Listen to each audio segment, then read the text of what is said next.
Amém, amados? Vamos abrir a palavra de Deus na primeira carta de João, lá no final. Primeira carta de João, capítulo 2, versículo do 12 ao 14. Nós vamos ler juntos.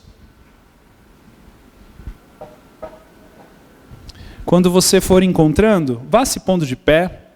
Nós vamos, então, ler 1 João, capítulo 2, versículos 12 ao 14. Nós estamos estudando as cartas de João, já é o 4º domingo e ainda não saímos do segundo capítulo. Então, que Deus continue falando conosco aí, no tempo dele, da forma dele, em nome de Jesus.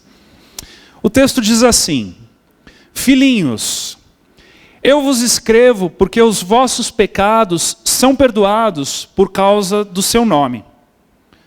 Pais, eu vos escrevo porque conheceis aquele que existe desde o princípio. Jovens, eu vos escrevo porque tendes vencido o maligno. Filhinhos, eu vos escrevi porque conheceis o Pai. Pais, eu vos escrevi porque conheceis aquele que existe desde o princípio. Jovens, eu vos escrevi porque sois fortes e a palavra de Deus permanece em vós e tendes vencido o maligno. Amém. Feche seus olhos, vamos orar. Deus, obrigado pela tua palavra, que é viva e eficaz, tua palavra que nos liberta, tua palavra que nos consola, tua palavra que edifica e nos ensina. Obrigado porque tu és bom e o Senhor está aqui no meio de nós nessa noite. Sabemos, Espírito Santo, que o Senhor estará trabalhando em nós enquanto nós aprendemos mais de ti.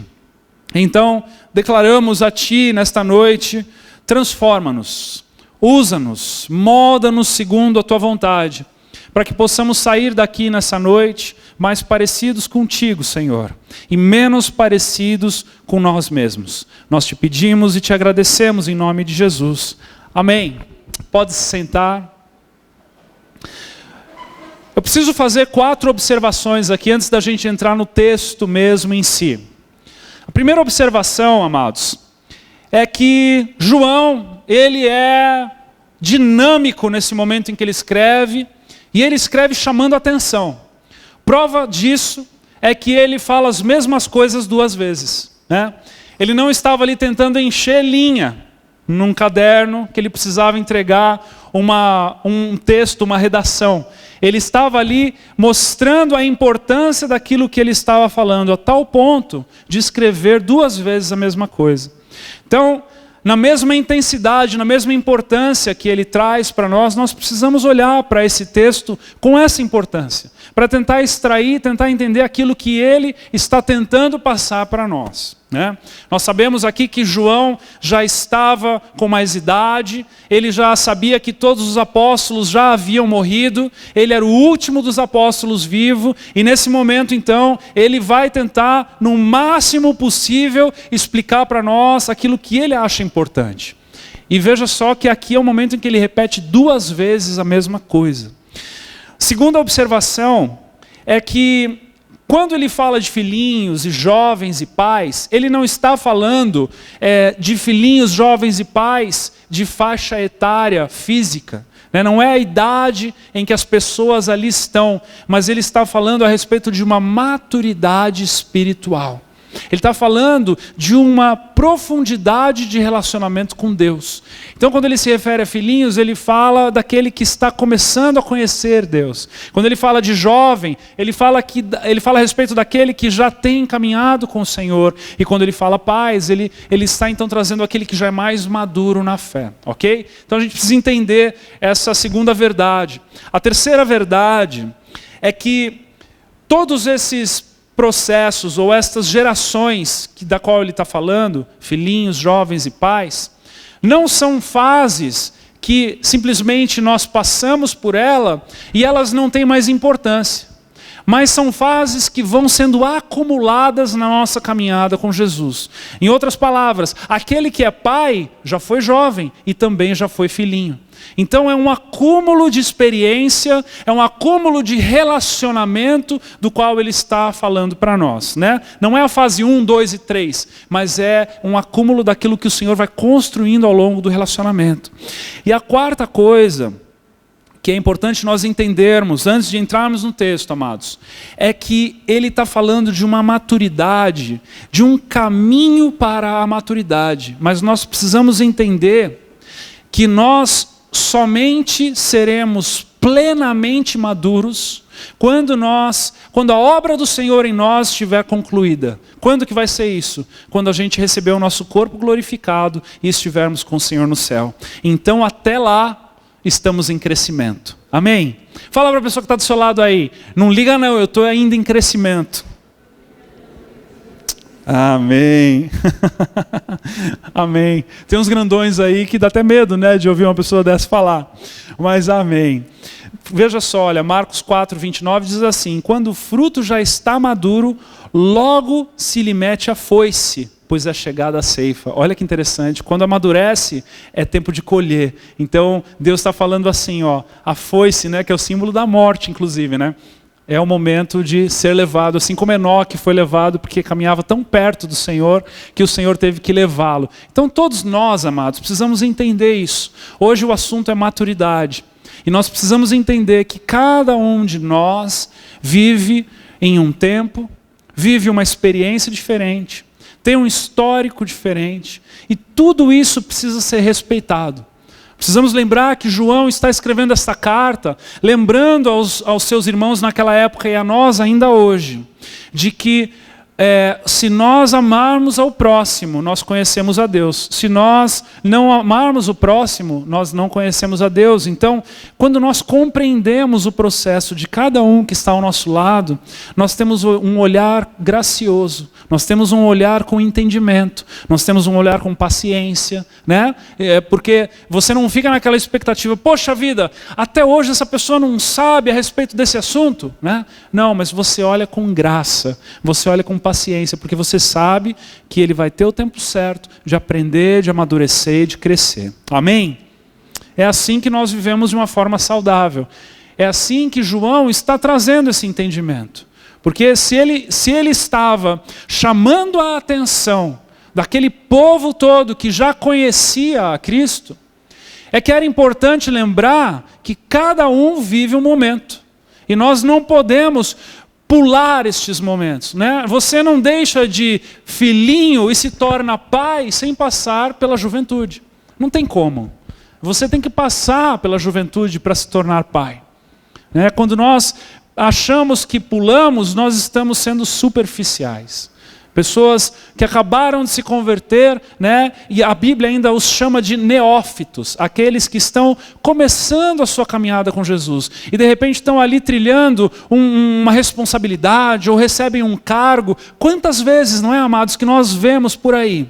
Pessoas recebendo cargos de importância, de responsabilidade dentro da igreja e caindo logo em seguida, porque ainda eram filhinhos. Mas eles foram colocados antes do tempo para fazer alguma coisa no qual eles não estavam preparados. Então nós precisamos entender que há um processo. Precisamos entender que há aquele que ainda é filhinho, há aquele que é jovem e aquele que já é pai. E com muita graça e amor, nós precisamos caminhar nessa direção. Amém? Então o primeiro momento em que João escreve, ele fala aos filhinhos. E o que ele diz aos filhinhos? Ele diz uma coisa na primeira vez e ele diz outra coisa na segunda vez. Na primeira vez ele diz assim: sois fortes, pois já tendes vencido o maligno.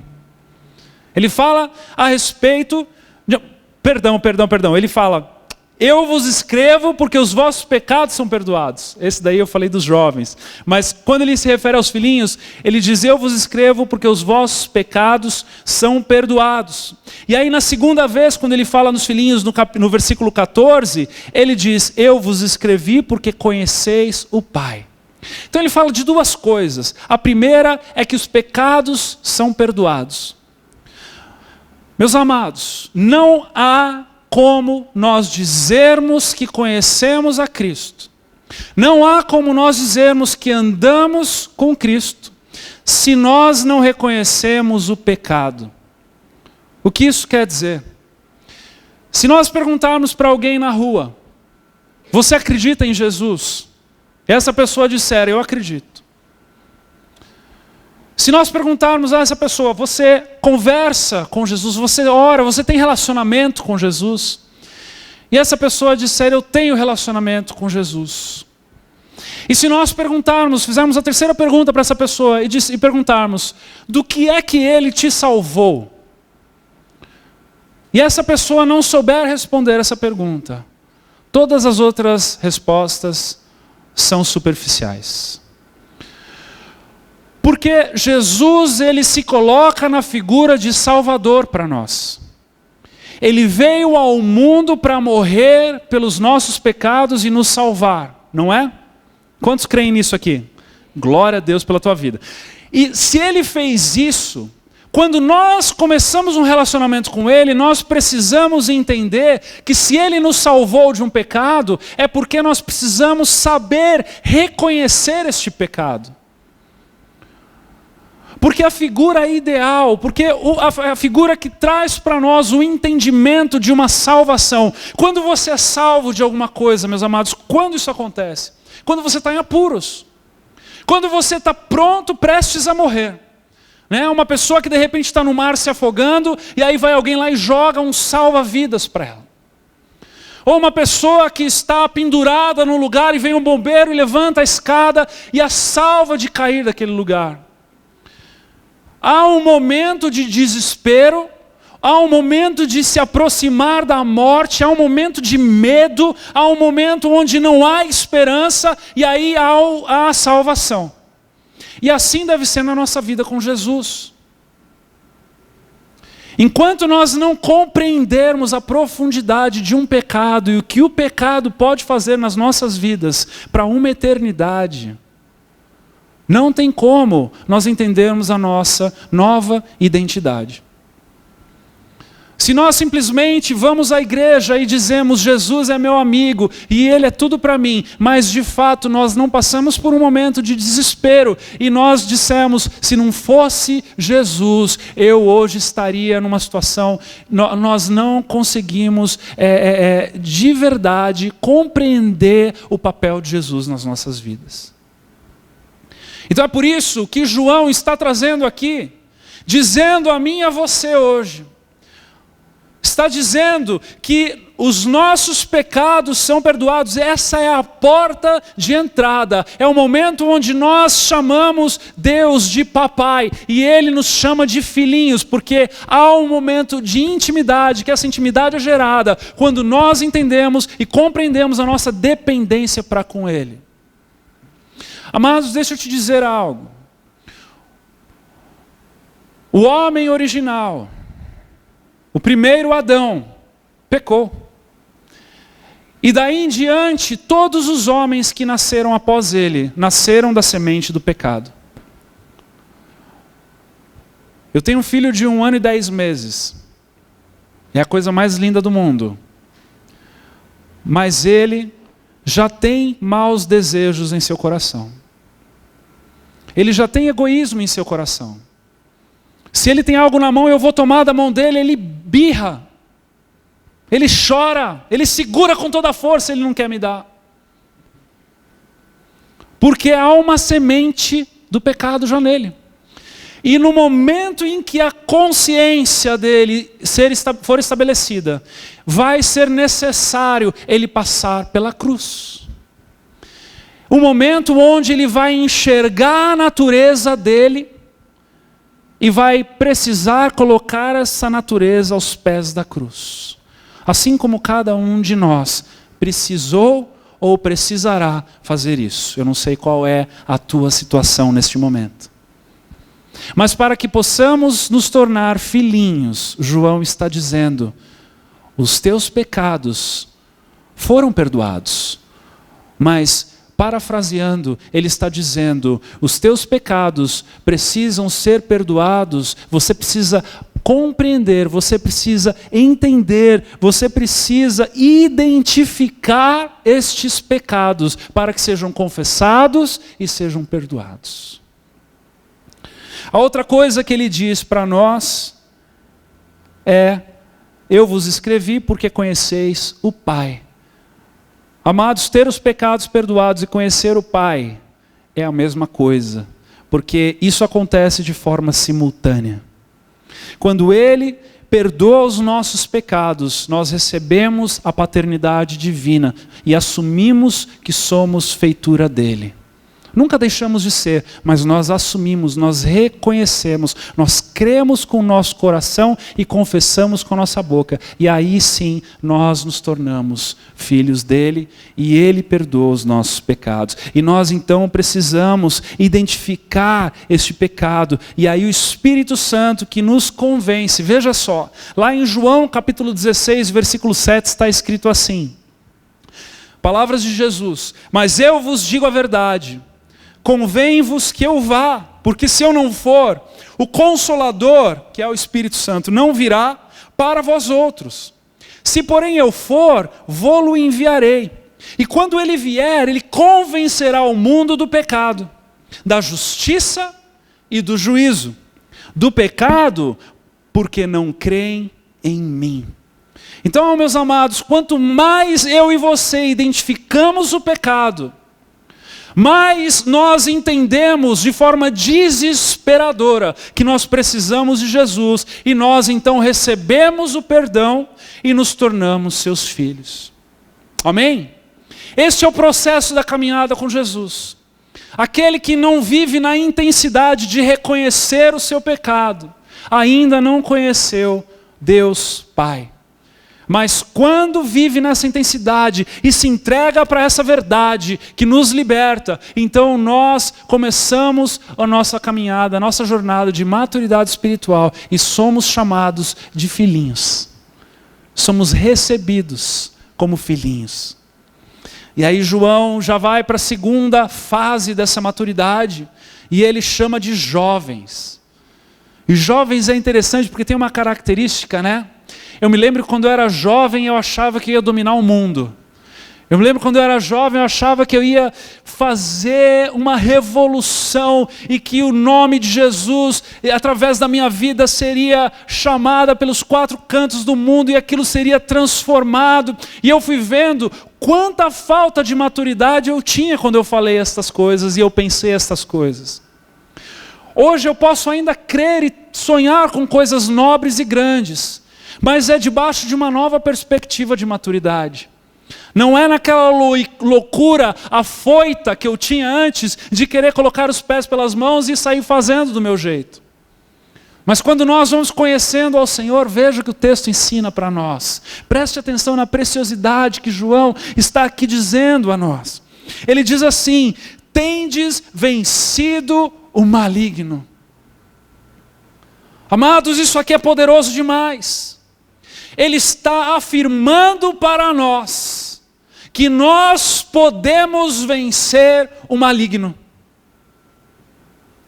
Ele não só está afirmando para um futuro, mas ele está trazendo para um presente também, dizendo: vocês estão vencendo o maligno. Olha que coisa poderosa.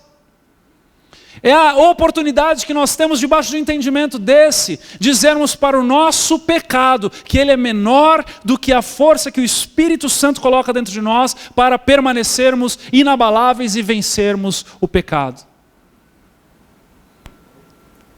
O Senhor está dizendo para nós nessa noite que nós podemos vencer o pecado, que nós podemos deixar essa natureza velha para trás, que nós podemos nos apropriar de que tudo se fez novo mesmo, que nós não precisamos visitar aqueles lugares velhos de vício, aqueles lugares velhos de fraqueza, aqueles lugares velhos de incapacidade, porque o Senhor diz: nós temos vencido o maligno e nós somos fortes. Uma característica de um crente que está amadurecendo é que ele entende o poder que há no nome de Deus. E ele entende esse poder que é maior do que as suas fraquezas, é maior do que o seu vício, é maior do que os seus antigos costumes. E então ele diz: sois fortes, e a palavra de Deus permanece em vós. Ontem eu estava conversando com um dos meus pais espirituais. É muito lindo viver na verdade do Evangelho, porque muitas vezes nós viemos de uma estrutura familiar abalada. Muitas vezes alguns não têm pais, não tem pai, outros vieram com a falta da mãe porque ou faleceu, ou deixou, ou foi adotado, ou foi criado por uma tia, ou foi criado por uma avó. Mas quando nós entramos e nos tornamos parte da família de Deus, nós temos vários pais espirituais, né? Nós começamos a ter uma família completa e gigantesca, muito maior do que aquela que nós tínhamos somente de sangue, mas é acrescentado na nossa vida, amém? Então, nós temos o privilégio de termos vários pais espirituais, e eu, graças a Deus, sou recheado deles. E eu estava conversando com um deles ontem a respeito de maturidade, a respeito dessa mensagem. Enquanto eu estava finalizando algumas coisas, eu resolvi fazer uma ligação para ouvir um conselho de uma pessoa mais sábia, mais experimentada. E aí, uma das coisas que essa pessoa comentou comigo, que eu achei incrível, foi que ele estava num dilema há uma semana, 2 semanas atrás, para tomar uma decisão. Ele não sabia de fato para que lado ir. E dentro de casa mesmo, ele ali refletindo, pensando, de repente veio um texto bíblico na cabeça dele que tinha totalmente a ver com aquela circunstância em que ele estava vivendo. E aquele texto não somente trouxe um consolo, mas trouxe uma direção para ele. Em Efésios capítulo 6, quando nós vemos lá a respeito da armadura de Deus, nós vemos que a espada do Espírito Santo, ela é a palavra. E quando eu e você entendemos que a palavra de Deus permanece em nós, é a autoridade que nós damos através dessa maturidade, através desse tempo com a palavra, é a autoridade, é a arma que nós damos para que o Espírito Santo que habita em nós possa pegar com autoridade essa espada, então, e trazer direção, trazer uma separação do certo e do errado, uma separação daquilo que é bênção ou maldição para as nossas vidas em N momentos nas nossas vidas. É aquele momento em que você está precisando de uma palavra de consolo e de repente você se lembra de um versículo bíblico, de uma verdade do Senhor. E você se apega àquela verdade do Senhor, porque ali no teu arquivo dentro de você, ali naquele depósito em que você foi depositando a palavra de Deus, o Espírito Santo encontra algo útil para aquele momento para usar em favor da tua vida. Amados, veja que coisa linda que é amadurecer.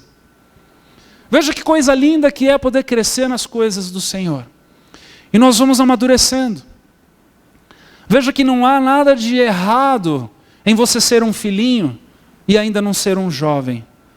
Mas o que há de errado é quando você não tem mais o desejo de crescer e amadurecer nas coisas do Senhor. É aí que mora o perigo, é aí que mora o problema. A palavra de Deus permanece em nós. E a terceira condição, o terceiro passo de maturidade que João está escrevendo aqui, de forma enfática, repetindo, ele diz: conheceis aquele que existe desde o princípio. Preste atenção em algo aqui. Isso aqui mexeu comigo de um jeito muito profundo. Quando João fala a respeito dos filhinhos, ele fala a respeito de que os seus pecados são perdoados. Ele está falando a respeito de algo que acontece em mim. Ele está falando a respeito de algo que favorece a mim. Ele está falando a respeito de algo que diz respeito totalmente, completamente a mim. Porque eu estou carente de um pai. Eu estou carente de uma salvação. Eu estou carente de uma direção, e é por isso que é o começo da jornada. É porque os meus pecados precisam ser perdoados. E eu preciso conhecer o meu pai. Só que no momento em que nós caminhamos e vamos para um lugar de maturidade, o momento em que nós saímos do filhinho, passamos pelos jovens, pela juventude, e chegamos no lugar de pais, daqueles que não somente são e foram gerados, mas estão gerando, porque essa é a diferença entre um pai e um filho. O pai é aquele que gera e o filho é aquele que foi gerado. E nesse momento então de maturidade, nós vemos algo diferente, que não diz mais respeito a mim, não diz mais respeito daquilo que ele pode fazer para mim, mas diz respeito à pessoa do próprio Deus. Conheceis aquele que existe desde o princípio. Meus amados, amadurecer espiritualmente é tirar o foco do que ele faz em mim para mudar este foco para Deus e gerar então uma contemplação da grandeza dele. Aquele que era desde o princípio significa, está trazendo aqui uma eternidade. Está trazendo um conceito que para nós é impossível definirmos. É um conceito que nós não temos condição humana de definirmos. Se eu te perguntar, quanto tempo é uma eternidade? Você consegue me responder isso?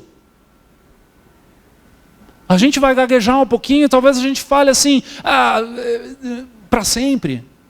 A gente não consegue sair muito disso. A gente fica nisso, uma eternidade é para sempre.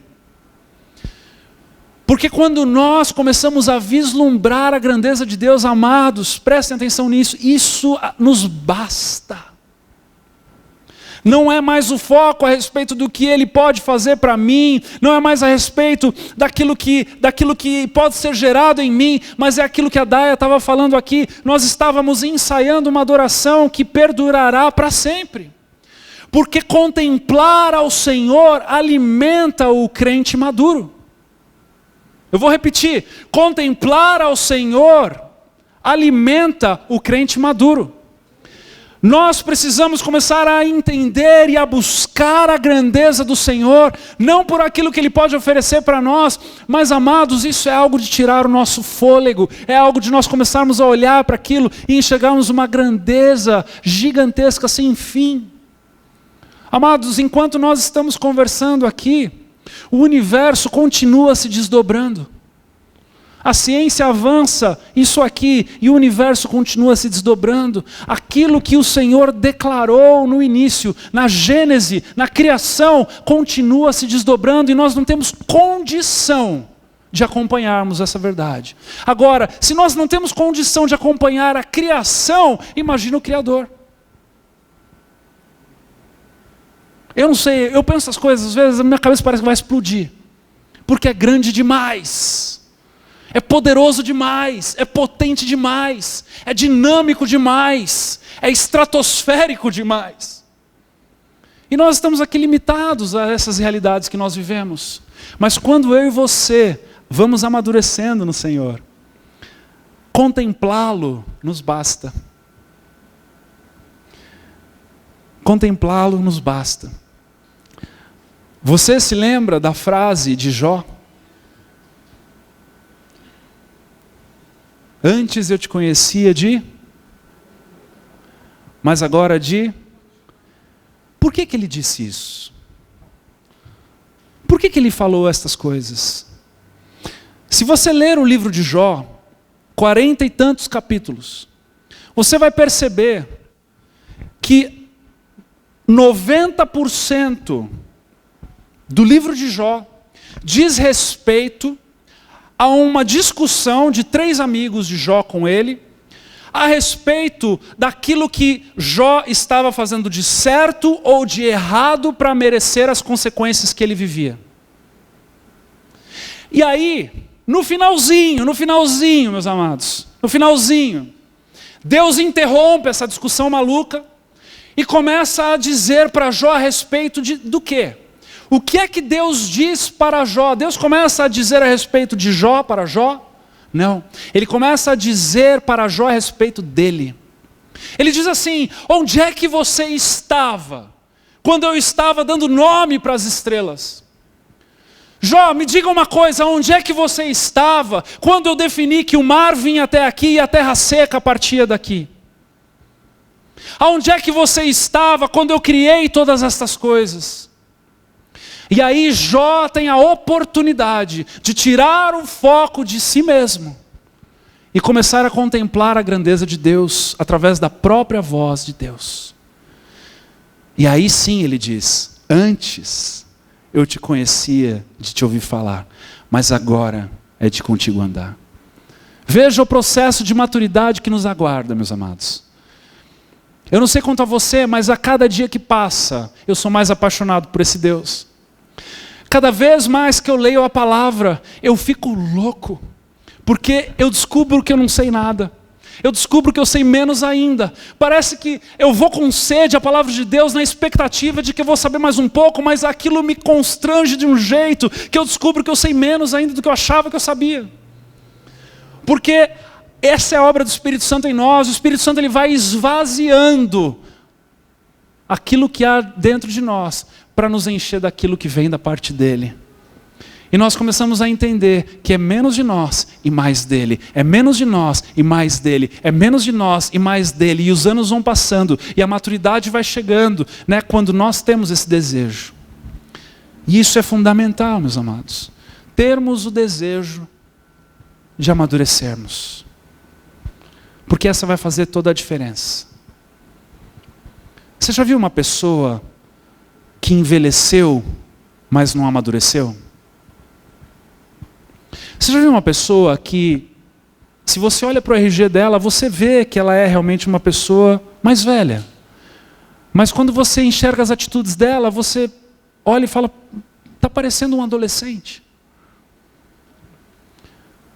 Você já viu homens que largam esposa e filhos com os seus 40, 45, 50 anos para viverem uma aventura com uma menina de 20? Porque resolveu se tornar adolescente de novo. Você já viu situações assim? Onde pessoas envelhecem, mas não amadurecem? Amados, eu acho que não tem nada mais triste e trágico e tenebroso do que envelhecer sem amadurecer.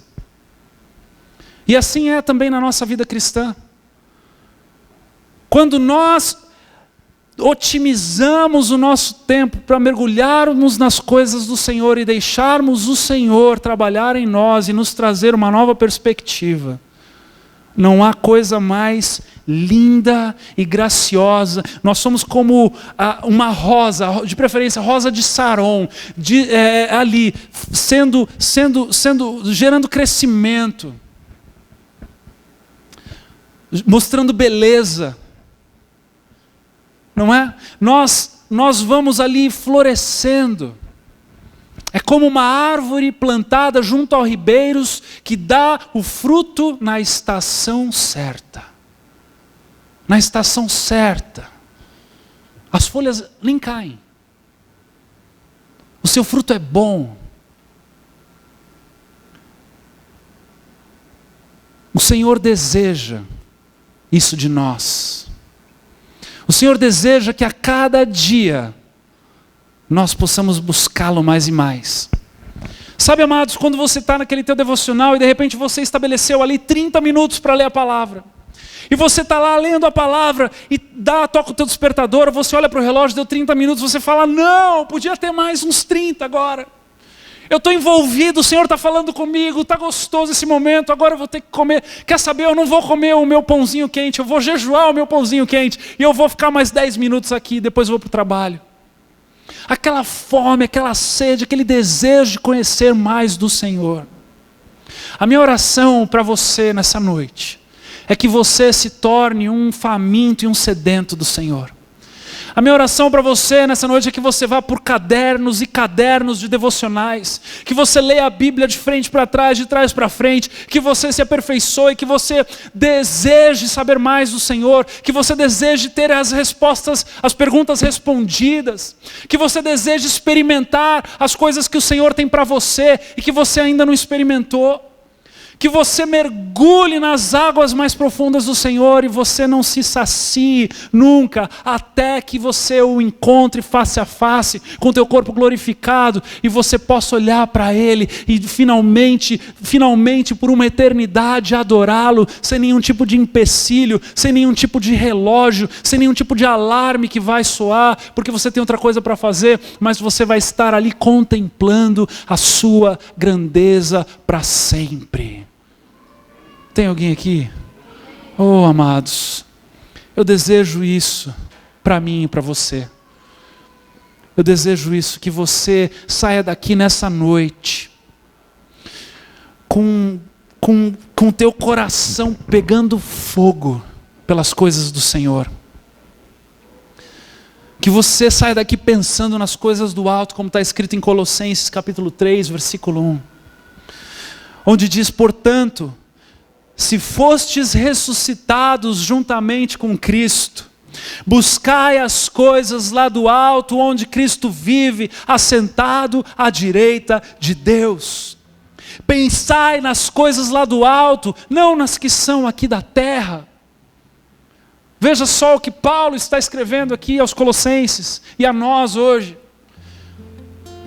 Que a gente possa se ocupar nas coisas do alto, nas coisas do céu, nas coisas da eternidade. Ah, meus queridos, que o teu coração queime pelas coisas do Senhor. Hoje eu recebi um post no WhatsApp, porque é o dia do pastor, né? E algumas pessoas da igreja se manifestaram, disseram parabéns pastor, você é o meu pastor, e nada me falta não falaram isso. Mas disseram parabéns pastor, e nós somos muito felizes de estarmos aqui, tal. Sabe, amados, o privilégio maior é meu. Porque eu tenho o privilégio de trabalhar nas coisas eternas. Quem trabalha numa fábrica tem que ficar produzindo peça que vai enferrujar um dia. Quem trabalha no hospital... E veja só, em nome de Jesus eu não estou menosprezando nenhuma profissão. Cada profissão tem o seu valor e cada pessoa tem um chamado, e muitas vezes o chamado de cada um é a profissão. Mas eu tenho o privilégio de trabalhar naquilo que é eterno. E hoje eu estou celebrando por causa disso. Mas que os nossos pensamentos, que os nossos planos, que as nossas ações possam ecoar uma eternidade. Que aquilo que você colocar a tua mão, aquilo que você empenhar o teu suor, aquilo que você sacrificar, que haja um propósito eterno por trás daquilo. Se for para ser um médico, que seja para salvar pessoas que vão conhecer a Cristo. Se for para ser um industrial construindo peças, que seja para evangelizar as pessoas que estão em volta de você ali no teu trabalho. Se for para você ser um professor, que você ensine e eduque ali com todo o conhecimento possível, mas que a tua vida reflita a glória de Cristo ao ponto das pessoas virem te perguntar o que é que você tem de diferente. Que onde você colocar os teus pés, onde você colocar as tuas mãos, possa refletir a eternidade. Que aquilo que você fizer, os teus pensamentos, os teus projetos, no momento em que você estiver colocando tua cabeça no travesseiro, maquinando o que você vai fazer no dia seguinte, que você se lembre que os teus planos têm que servir para uma eternidade. Seja na compra de uma casa, para ser um bom hospedeiro daqueles que precisam ser hospedados, seja na compra de um carro para dar carona para aqueles que precisam ir de um lugar para o outro. Seja o que for, que reflita uma eternidade e que o teu desejo pelo Senhor aumente a cada dia, em nome de Jesus. Amém? Vamos ficar de pé então, vamos orar ao Senhor. Sabe, amados, o bem da verdade é que nós não deveríamos nem pedir ao Senhor para que Ele nos ajudasse a amá-lo, porque só isso já é de certa forma um egoísmo, né? Imagina você chegar para o teu cônjuge, ou para a tua namorada, ou para o teu noivo que está aí, e diz assim, me ajuda a te amar mais? É esquisito, né? A pessoa no mínimo vai olhar assim com uma certa raiva para você. Mas deixa eu te dizer algo. O Senhor mandou o Espírito Santo para nos convencer do pecado, da justiça e do juízo. E Ele faz esse papel, sabia? Ele faz esse papel de nos convencer de que nós devemos amar a Deus ainda mais. De tão gracioso e tão extenso que é esse amor que a gente não faz a menor ideia. Ele nos ajuda a amá-lo ainda mais. E eu quero nessa noite com você pedir a Ele para que Ele nos ajude a amá-lo ainda mais. Vamos fazer essa oração? Feche os teus olhos. Senhor Deus, obrigado porque o Senhor nos amou primeiro. Quando nós não tínhamos esperança, quando nós estávamos ainda como ovelhas desgarradas, sem pastor, o Senhor primeiro nos amou. O Senhor olhou além do cronos, olhou além do tempo. E talvez tenha visto esse dia aqui hoje também, onde nós estaríamos desejando te amar mais. E o Senhor entregou o teu filho, único filho, para morrer por nós e expressar esse amor, nos ensinando. Então, Senhor, nessa noite nós te pedimos graciosamente, nos ensina a te amar mais. Nos ensina a caminhar com passos de maturidade.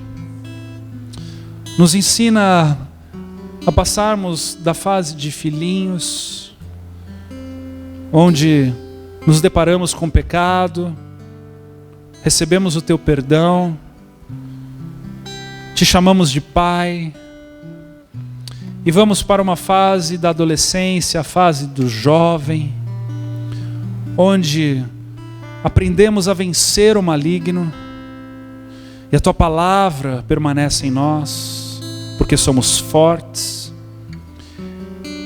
E aí, num momento de conquista, num momento de fortalecimento, o Senhor reproduz através de nós e nos tornamos pais espirituais. Quando conseguimos compartilhar aquilo que já tem sido feito em nós. E não somente isso, mas começamos então a contemplar a tua grandeza e reconhecer aquele que era desde o início.